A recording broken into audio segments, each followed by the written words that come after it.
I'm back. Just had a bit of a drink of water, get a little bit of a break. We're having a conversation today on the Gramstand with Dean Furman. Dean Furman, a Bafana player, also former captain of Supersport United. Just chatting to him about the expected birth of his baby, time in the United Kingdom. He's just left South Africa now. So let's just join in right now and continue this conversation. Clothing manufacturing. How you doing? So, of course, Dean Furman has spent about 5 seasons with Supersport United and acquired quite a lot, back-to-back trophies, Nedbank Cup, MTN 8, and, of course, finishing in the top 18. Welcome back. Thank you very much. Thank you. So, the time at Supersport United, Dean, when Supersport United brought you here to South Africa, just elaborate on how they managed to rope you in from the UK to come and ply your trade here in South Africa. So I was, I think a few years before I came back, well, really from when I started playing from Bafana, there was always kind of a bit of a link to coming back to playing, but nothing ever really materialized. It was always the odd newspaper article to say this club's linked or that club's linked. But what I've learned over the years is until someone puts pen on paper and they say, here's your contract, don't believe anything. Yeah. So a couple of years before I came, Stan Matthews, the CEO of Supersport, he got on a flight to the UK and he tried to tempt me to come out. And I said, no, I was going to the championship with Doncaster. And I said, no, not interested. Thanks, Stan. And pretty much sent him packing. 2 years later, I had been at Doncaster for just over 2 years and decided I was looking for a change. I was actually trying to probably move down to London because I was living up in Manchester. My wife was working down in London, and really I wanted to be probably back down in London. So didn't mean to end up on the other side of the world, but I was definitely looking for a change. And after a few talks with different clubs, we decided let's get in touch with Stan. And Stan's words were, "Are you interested?" And I said yes. And once again, he got on a flight, which to me was such an amazing signal of intent. And that's 2 flights he's got on. He could have easily had a Skype conversation, or I'm trying to think what was around then. Or send someone through. Exactly, but he jumped on the plane for the second time. This time he had learned from his previous experience because he came with a contract in his hands. He said, "Here's your contract," and he said, right, it might have been the Monday. He said, you've got till Friday to decide. So he gave me 5 or 6 days to decide. And he said, by Friday, I need an answer. You need to call me and give me an answer. So he left. And then for the next few days, we discussed it back and forth. Should we do this? Because it was, for me as a footballer, you move around. I haven't lived at home close to my family for 10 to 15 years now. I've been on the road for a long time. So for me, it wasn't such a big deal. It was the fact I'm not a single 18-year-old anymore. I've got a partner, and I'm hoping that she would come join me. She had a very good job down in London, and so we had to see that this was right for both of us. And by the end of the week, we decided this was a great opportunity. Go and live in another country, a country that is home for me, but I left when I was 5, and I'd only really been back for Bafana games. And as you know, when you come in for Bafana games, you come in from the airport, you go to the hotel, you play the game, you might have 1 day at home before you fly back out to Europe again. So it wasn't like we had. It wasn't like I had a chance to really spend time. Yeah, exactly. So we decided that what an experience, what an opportunity. Let's put the football aside. Let's just look at going to live in another country, in South Africa, the most beautiful country with so much to offer. And I've got to say, it was one of the best decisions we ever made. It was everything we imagined and so much more. I see your neighbors said hello, Lee Baxter. bringing Yeah. me to the question about Stuart Baxter. Quite ironic that you got to work with Stuart at Supersport United.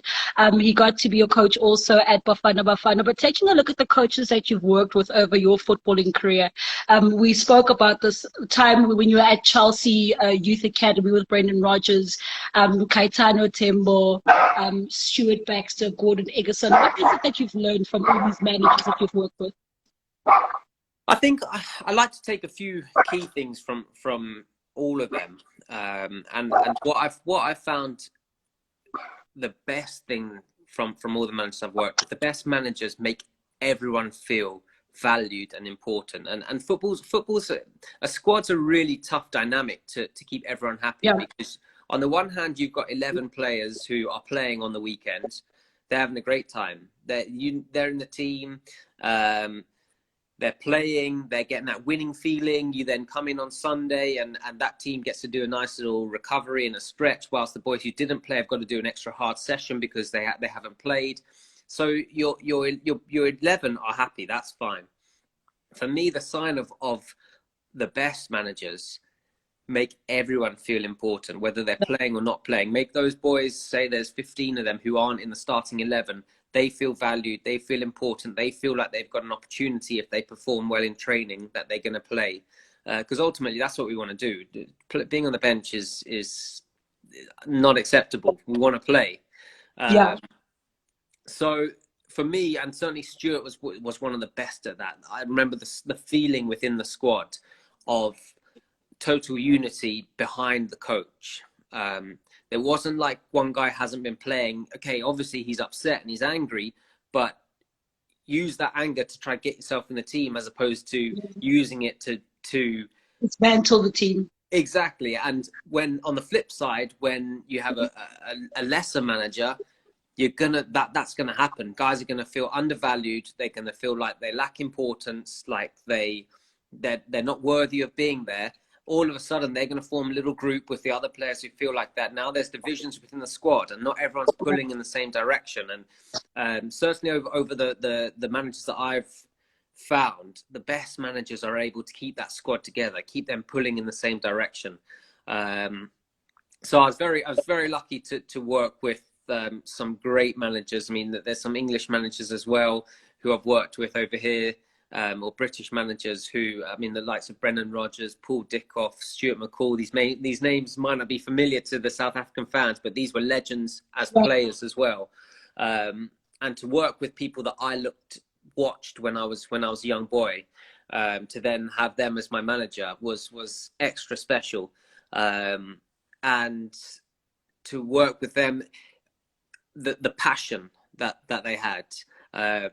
Especially like someone like Paul Dickoff, who we became the team, how he played. We were him as he played. So he that's what managers I feel as well. They take a lot from their career, how they played and who they were managed by, and then try to put it into their team.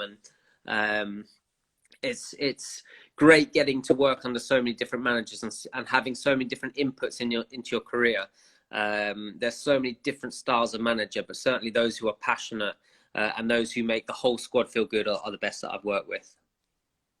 Well, here's a question that's come in. Juliet Janet says, do you rate you could crack it into a championship team right now? I would like to think so. I would like to think so. However, it's going to be very, very difficult. What we have over here in the UK specifically is clubs here rely massively on their gates. They rely massively on bringing people into the gate, even if it's like a kind of lower league club and they get 6,000 fans every week. That's 6,000 fans at £20 to £30 a ticket. You're then buying the match day program. You're buying a beer and a hot dog. You might go to the club shop and buy yourself and your family a scarf or the club shirt. So at the moment, the clubs don't have this. There's no income. That is one of their huge sources of income. So clubs are really struggling to know where they're at the moment. They're waiting from guidance as South Africa is from the PSL. here they're waiting for guidance from the FA and the English Football League. I think once things become a little bit clearer, teams will kind of know where they are for next season, what their budget is. Are they going to be I mean, if teams are working on squads with 30 players now, maybe the new squad will be 20 players because they can't afford an expansive squad.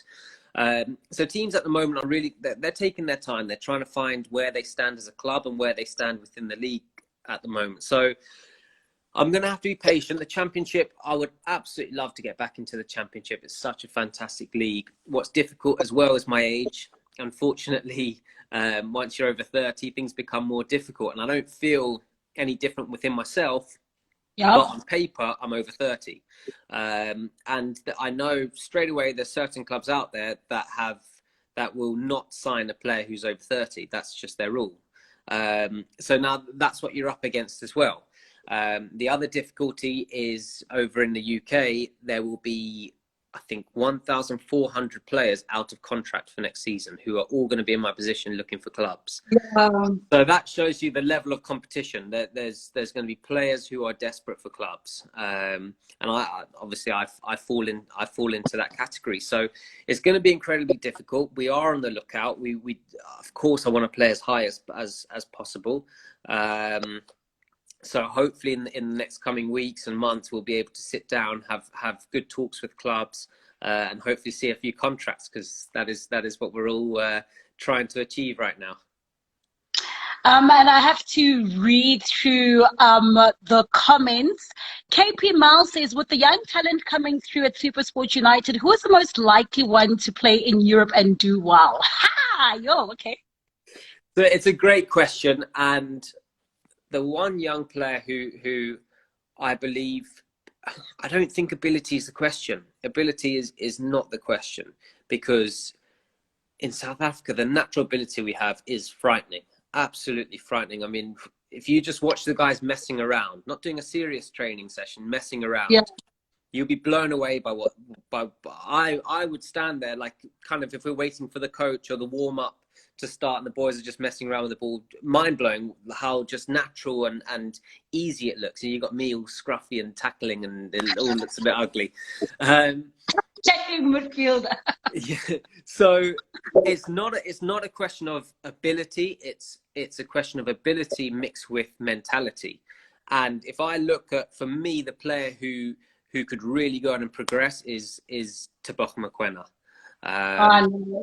Tebza came in, and I always remember his first day of training. He took the ball. He was playing with me and Yaya, and very often when a young player comes in, they shy away a little bit, and they'd rather keep it simple than do the more difficult thing. And Tebza picked up the ball, decided to take one of his shots that he's not quite in Lompo's category just yet, but he can strike them from distance. And he put one in the top corner past Roman Williams, and we all looked at said, wow, who's this guy? And interestingly, I remember Bongani Zungu doing that for Bafana in one of his first camps, and me and Bongani Kumalo looked at each other and said, okay, this guy's got something. He's got some sauce. So for me, that just showed me his mentality. That was like, I'm here, I've arrived, give me the ball, I can do it. And Tebza, I think, has grown. He's maturing well. I think he's not scared of the big occasion. We saw his great goal in the AFCON, his free kick. He can step up. So for me, I've got huge hopes for Tebza. If I know Europe is his dream, and I've got huge hopes that because of his mentality, he could go be a huge success over in Europe. That's a cool step of approval from the skipper, well, former skipper now. Yes, you mentioned AFCON. With regards to the national team, Bafana Bafana, and your availability, have you had that chat with Coach Mulifintseke yet? I have we had a really good chat. I also spoke to Danny Jordan, the president, and they were really wishing me well, which was fantastic. And I just explained my situation.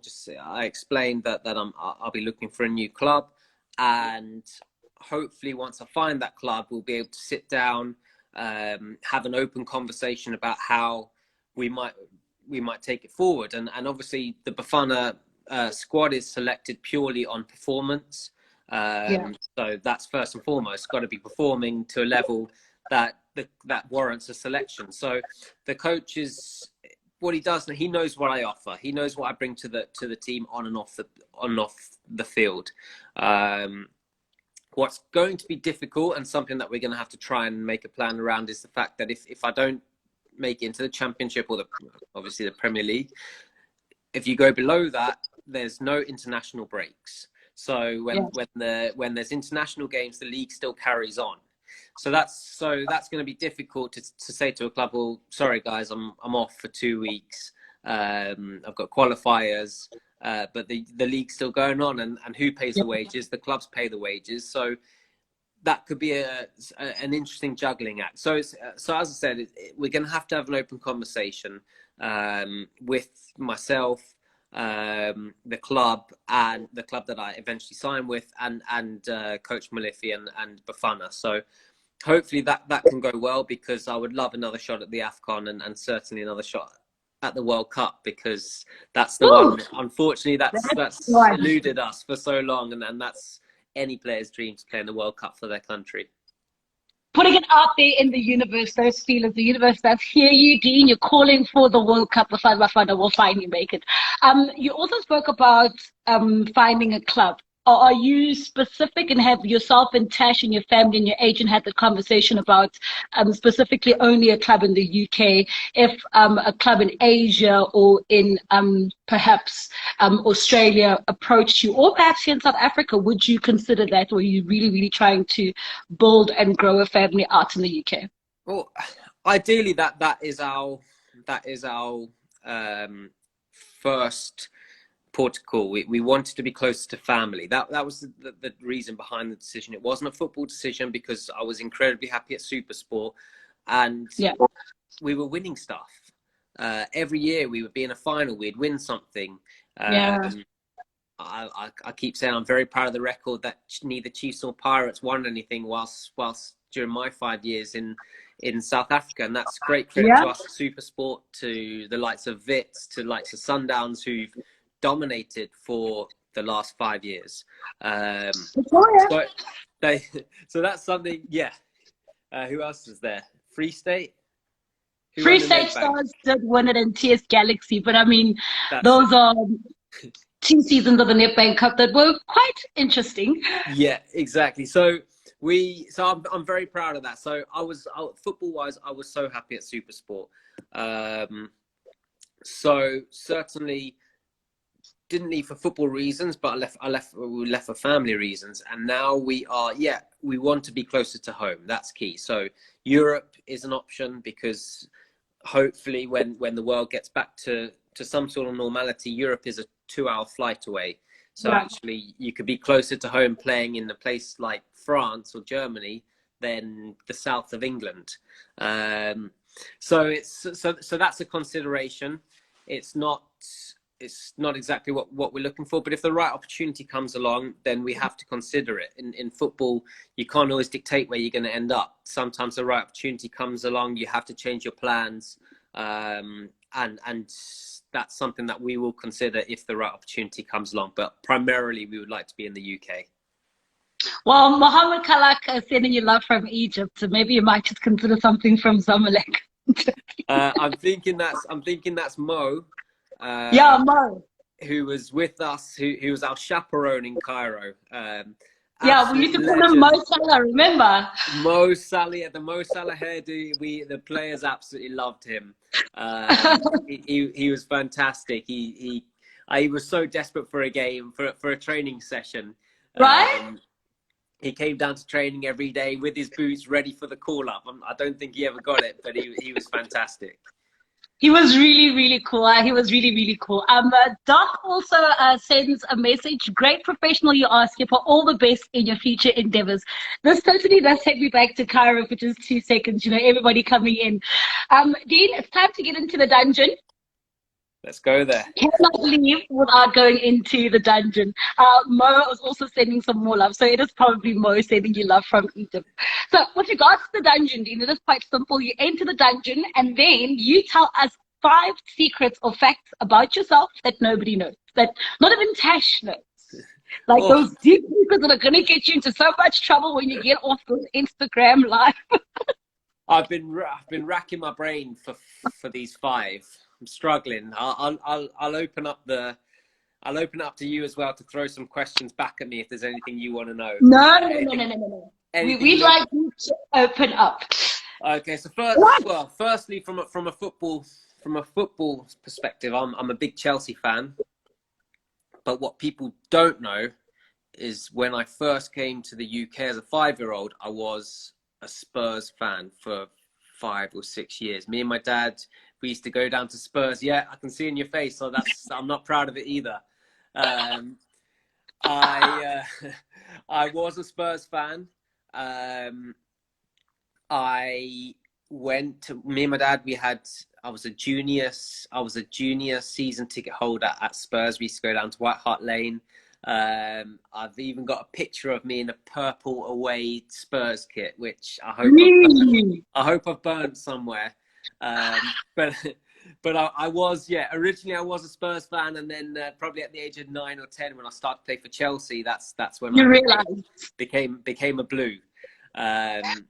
So that was definitely. This is the home of football.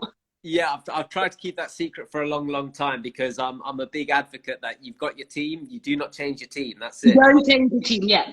But little did I know, when I was 7, or 8 or 9, I did have a bit of a change of heart there. A secret toughie. Yeah. So yeah, I'm a very proud Chelsea fan now. We don't like to talk about those dodgy years. Okay, moving away from those dodgy years, what else can you tell us, Dean? The deep secret. Another thing, it's not really a secret, but a lot of people don't know, is that growing up, I played a lot of tennis. And tennis at about the age of 12 or 13, I had to decide basically which way I wanted to go. So my week was made up of obviously school during the day, but then I had training with Chelsea Tuesday night, Thursday night, Saturday and Sunday. That was with Chelsea. And then Monday, Wednesday and Friday I was playing tennis. And I was top 30 in the country for my age. And yeah, I was on it's called the Futures program. It was like the top 30 boys. They had a bit of funding from the LTA. And yeah, it got to about the age of 12 or 13 where I really had to commit. I had to commit. This makes sense, Dean. No wonder you're actually a big fan of Colo Monti. Love Colo. With your family out at the Spring Open. Yes, I've been following him. He's a fantastic. He's amazing. Talent. And when he was playing around the corner from me, I thought, no, I've got to go watch him. Show some love. Show some support. So huge tennis fan.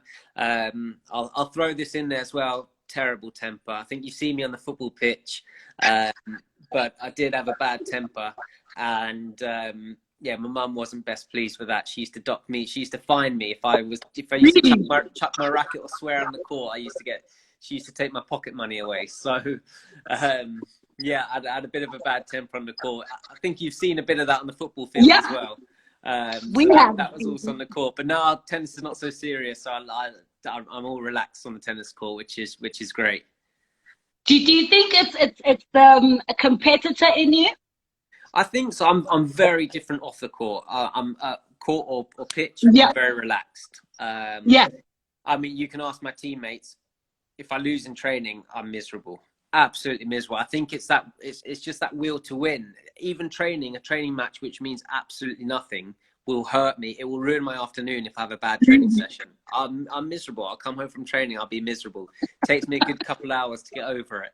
So I think that's a little bit inside me. I don't like to lose, whether it's a match, whether it's playing cards. Okay, I'm not so bad playing cards, but like the things I love, I don't like to lose. I love football. I love tennis. I just when things are serious, I don't like to lose. So yeah, that's probably down to my temper. When things aren't going right, sometimes my emotions come out possibly in slightly the wrong way. Dean, the bad loser. Well, there's a comment here that's come through that's really, really nice. I wanted to read it. It's from Sports Guy Nil. And he says, just in time, props to Dean for his amazing contributions to the South African footballing world, both nationally and domestically. It has been a great time, you know, Dean, especially looking at the Supersport United and the legacy that you do leave. Speaking about that legacy you'd like to leave for Supersport United, you know, we spoke about the role you played at Supersport, not only as a captain, but also on the playing field, being able to let others play a free role and you do the dirty work, as you'd call it. But taking a look at Supersport United, and you spoke about they will do well because they've been finishing in the top 8 for a while. What do you think Caetano and the team need to make sure that they return to, you know, the place where they were winning back-to-back PSL title? I think consistency. Consistency is the one thing that in the league we've missed. We've shown we can beat anyone. We've shown that we're a match for anyone, that we can go and win trophies. We've shown that we can rise on the big occasion. The one thing we haven't shown is that level of consistency in the league. At some stage in the league, you got to go win 5 games in a row. You got to go 10 games unbeaten. For us, the frustration has been over my time, certainly, is that we would come up against the Chiefs or Pirates. I can't mention Sundowns in there because they gave us a hiding too many times. Or a Vit, we get the victory. We'd then come next week to a so-called lesser side. No disrespect, but we wouldn't perform. We'd end up drawing or losing, and you can't do that. You cannot win league title. I always look back at when Vits won the league title. They would go up to Free State, win 1-0, get done. Yeah. Whereas that's where we struggled. I mean, last year we beat Sundowns in the league with about 5 games to go. We then went to Amazulu, where we were in a chance. We were in a great position to challenge for the title. We lost to Amazulu pretty hopelessly. It's that kind of consistency. You cannot go and beat Sundowns, and you've got to back that up. You have to, especially at the business end of the season, you have to put runs together. And really, we're 8 points behind Chiefs. We're looking at it going, I suppose every team will look at it saying we should be a few points here or there better off. But points where the places where we've dropped points, that's what hurts.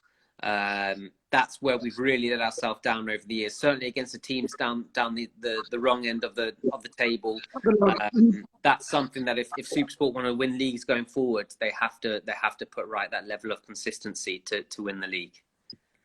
Well, I see Gabuza is sending some hearts. Hopefully it's for you, and I think he's agreeing with exactly what you're saying. Dean, thank you so much. This was really such a cool chat, catching up with you. I wish you all the best. I can't wait for the little bundle of joy. Next, Lloyd Harris. I think he's going to be great on the tennis field, whether it's a girl or a boy, challenging for Chanel Simmons. So I can't wait for the new tennis ace that we're going to get from the Furmans. Thank you so much for chatting to me this afternoon. I really do appreciate it. And I wish you all the best, man, my friend. Always a pleasure. Thank you so much, Thato. The former Letasansa captain himself out in the UK. Do enjoy your day. Take care. Super. Oh, that was a nice conversation with Dean Furman out in the United Kingdom. That's how we end off today's episode.